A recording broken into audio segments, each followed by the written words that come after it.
मित्रांनो,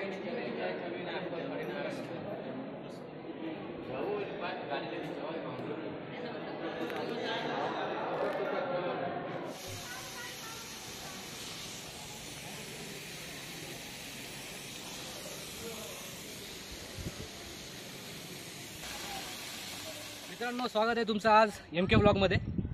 आज खूप दिवसानंतर आल्याबद्दल तर आम्हाला स्वतःला तुम्ही माफ करू शकता, पण ठीक आहे।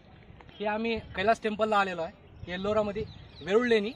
ही औरंगाबादपासून जवळपास 30 किलोमीटर दूर आहे आणि हा लेणी क्रमांक 16 याला कैलास टेम्पल म्हणतात। आज आम्ही याच्याबद्दल थोडी तुम्हाला माहिती देणार आहे। तर नमस्कार मित्रांनो, माझा मित्र सुबोध तपासे यांनी आपल्याला खूप छान अशी माहिती दिलेली आहे। तर तो आज आपल्याला गॉड या शब्दाचा अर्थ काय होतो हे आपल्याला समजावून सांगणार आहे। तर सुबोध सर थोडक्यात सांगा। तर कसं आहे, खरं म्हणतं गॉड हा शब्दाचा जे अर्थ आहे मी कुठेतरी वाचला होता किंवा कोणत्यातरी प्रवचनामध्ये ऐकलं होतं। तर असं म्हणतात की जे इन्व्हेंटर होते बाहेरचे, जसे की इंग्लिश वगैरे लोक, त्यांनी त्या गॉडचा एक अर्थ असा सांगितला होता, त्रिमूर्ती, जे आपल्या हिंदू धर्माचं प्रतीक आहे। त्रिमूर्तीमध्ये काय असते, एक नष्ट करतो आणि एक जन्म देतो आणि एक सगळं चालवतो। तसंच गॉड या शब्दाचा अर्थ जर काढला आपण, त्याचा जर लॉंग फॉर्म काढला तर GOD गॉड। जीचा अर्थ होतो जनरेटर म्हणजे काय, ते जनरेट करतो गोष्टी, क्रिएट करतो, निर्माता म्हणजे ब्रह्म। आणि O म्हणजे ऑपरेटर म्हणजे जे ऑपरेट करतो, चालवतो सगळ्या गोष्टी। तर ते आपण त्याच्यापासून आपण रिसेंबल करू शकतो विष्णू, हे सगळ्याला चालवणार। D म्हणजे डिस्ट्रॉय म्हणजे हे सगळ्या गोष्टी क्रिएट होणार आहेत, त्या झालेल्या आहेत, त्यांचा कधी ना कधी अंत होणार, आणि ते अंत करण्यासाठी, त्याला डिस्ट्रॉय करण्यासाठी D म्हणजे डिस्ट्रॉय, शिव, जे हिंदू धर्माचं 3 मूर्तीवर आधारलेलं आहे, जे हिंदू धर्माचं जे प्रतीक आहे ती मूर्ती, त्याच्याबद्दल त्याचा पूर्ण एक लॉंग फॉर्म आहे। तर सुबोध सर यांनी खूप छान अशी आपल्याला माहिती दिलेली आहे। माझी इच्छा आहे की त्यांनी अशा पुढेही माझ्या व्हिडिओमध्ये सहभाग नोंदवावा, माझ्या चॅनलला खूप असा सपोर्ट करावा। 20 रुपीज और आपण ओरिजिनल लिस्ट नाही, तिकडून चल, ये इकडे मी घेतो, तू इथं थांब, मी घेतो।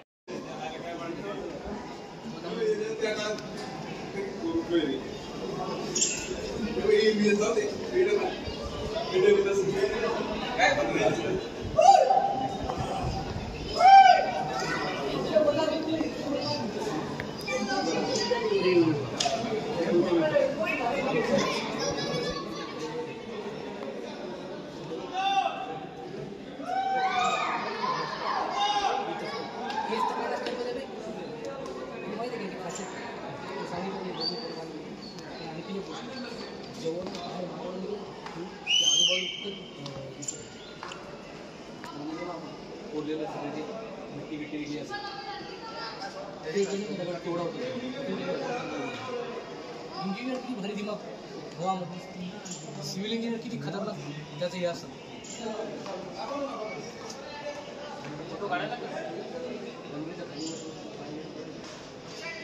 गणपती आहे।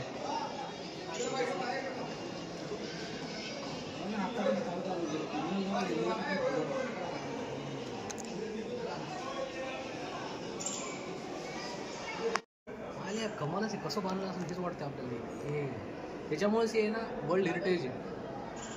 आणि दुसऱ्या ज्याने 7वा अजूबा बनवून टाकले, ह्या लोकांना इकडं पण 7वा अजूबा बनवून टाकले।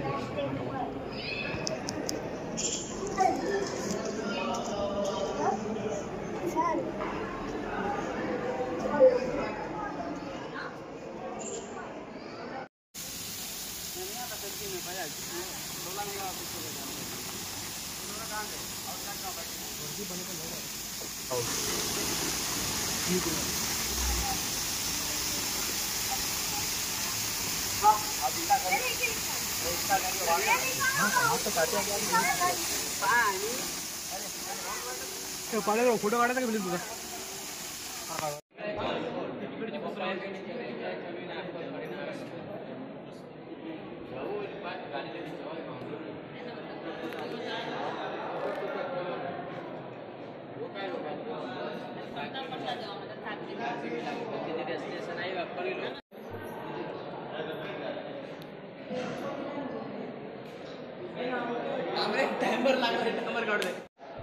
तर मित्रांनो, तुम्ही बघू शकता माझ्या मागे ही एक लेणी आहे. ते एक शिवजीची लेणी आहे. त्याच्यामध्ये शिवजी तुम्ही बघू शकता कैलास पर्वतावर विराजमान आहेत. त्यांच्यासोबत माता पार्वती पण पाहू शकता तुम्ही.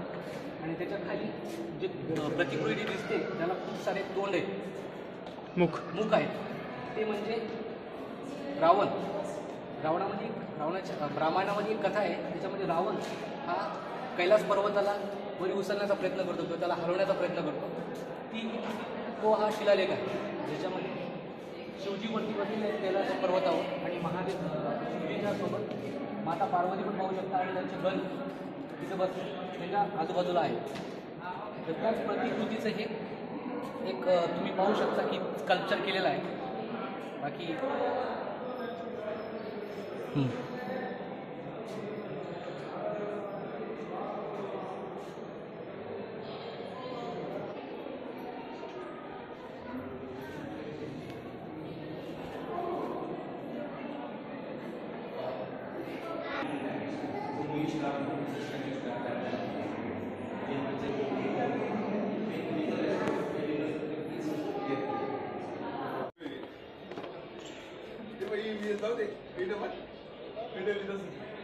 काय बघ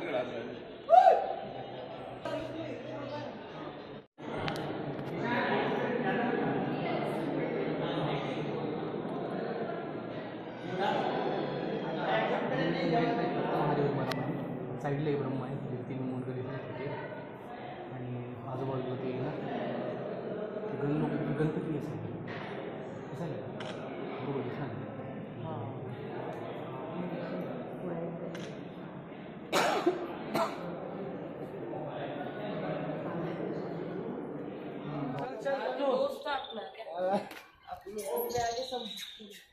चलिए बनो आप बात करते जाऊ का?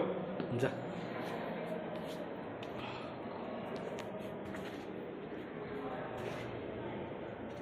बघू शकता ही गुफा. काम राहिलं तिकडं आज बसता काय बघू इथपर्यंतची गुफा आहे. तर पुरातन काळी ही कशी कोरली असेल आपण याचा विचार पण करू शकत नाही. हे पूर्ण अखंड दगडामधून बांधलेली आहे.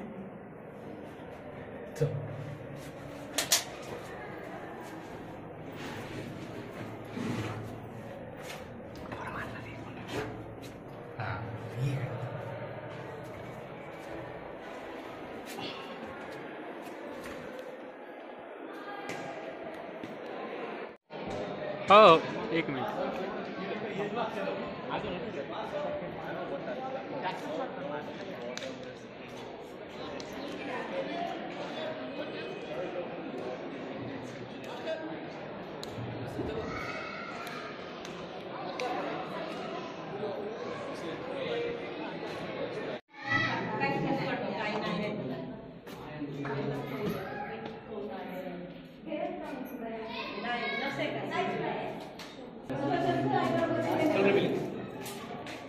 जास्त थांबले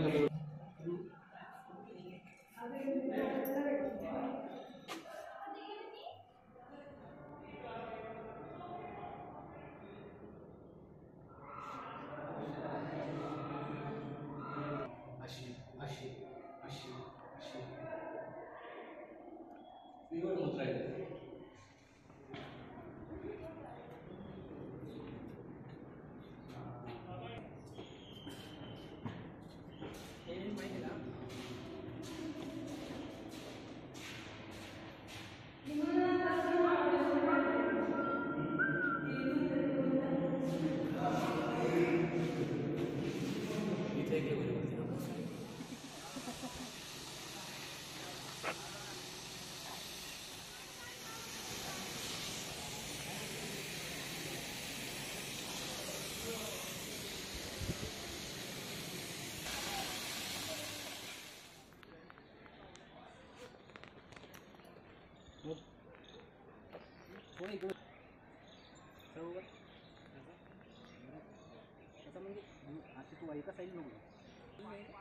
केलेच मी झाले सुद्धा